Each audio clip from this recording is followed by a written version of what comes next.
பாமகவின் அன்புமணி ராமதாஸ் செய்தியாளர்களை சந்தித்து வருகிறார். பார்க்கலாம். ஹிந்தி வேண்டான்னு சொல்றீங்க, ஹிந்தி திணிக்க கூடாதுன்னு சொல்றீங்க, அது சரி. நீங்க தமிழுக்கு நீங்க என்ன பண்ணீங்க? தமிழ் வச்சுதான் நீங்க ஆட்சிக்கு வந்தீங்க.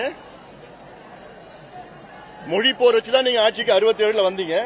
67ல இருந்து இண்டிங் வரைக்கும் நீங்க தமிழுக்கு என்ன பண்ணீங்க?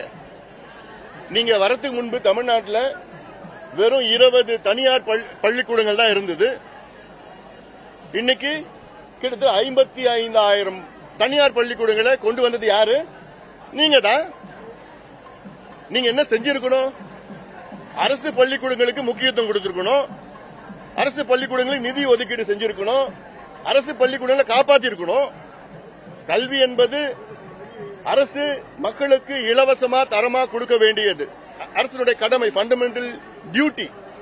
ஆனா அதெல்லாம் விட்டுட்டு நீங்க கல்வியை வியாபாரமா ஆக்குனது யாரு? இந்த திராவிட கட்சிகள் தான், குறிப்பா திமுக தான்.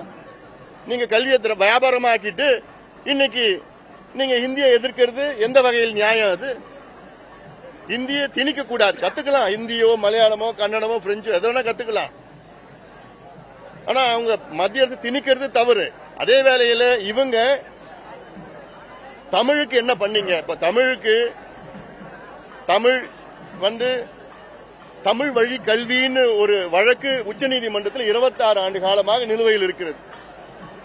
தமிழை பயிற்று மொழியாக ஆக்க வேண்டும் என்று ஒரு வழக்கு 26 ஆண்டுகள் உச்சநீதிமன்றத்தில் நிலுவையில் இருக்கு. அப்ப அதுக்கு நீங்க என்ன பண்ணீங்க? நீங்க இப்ப உச்சநீதிமன்றம் போனீங்களா? அந்த வழக்கை சீக்கிரம் முடிக்கிறதுக்கு ஏதாவது என்ன நடவடிக்கை எடுத்தீங்களா? நீங்க இல்ல. சரி, அட்லீஸ்ட் தமிழ் ஒரு பாடமா கத்துக்கணும்னு 2006ல தான் கலைஞர் ஆட்சி காலத்துல தொகுதி மறுசீரமைப்பு தொடர்பான அனைத்து கட்சி கூட்டத்தில் பாமக பங்கேற்கும் என்று அந்த கட்சியினுடைய தலைவர் அன்புமணி ராமதாஸ் பேசி வருகிறார். மார்ச் 5ஆம் தேதி நடைபெறவுள்ள அனைத்து கட்சி கூட்டத்தில் பாமக பங்கேற்கும் என்று அவர் கூறியிருக்கிறார். தமிழகத்திற்கு மத்திய அரசு நிதி கொடுக்க மறுப்பது தவறு என்றும் அவர் பேசி வருகிறார்.